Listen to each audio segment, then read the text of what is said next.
We have a severe weather threat for today on this Thursday, April the 24th. This does include the Denver area. It's the first time this season that in the Denver area we have somewhat of a notable severe weather risk, but it's going to depend on one thing.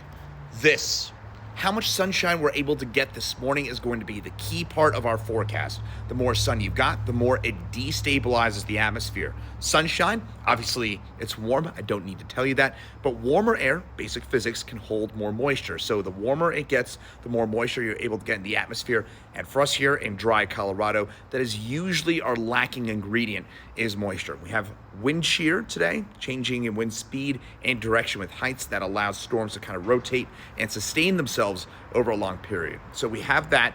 We're still a little questioning how much instability we've got, how much moisture, how much energy we've got. So again, the more of this, the more sunshine we've got this morning, the stronger those storms will be. And right now, I'm recording this at 7:05 a.m. on this Thursday morning.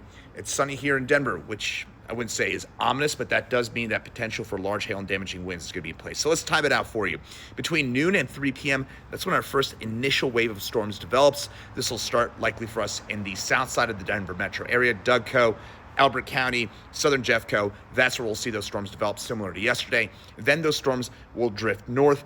The initial wave looks a bit on the weaker side. Eastern Plains, that's where we could see some of those stronger storms with that initial wave, but for the most part, that threat will be a little bit tamed. It's that second wave, a cold front will move through. That gives us a natural area of lift, and so that'll mean rapidly rising air, and that condenses in the precipitation.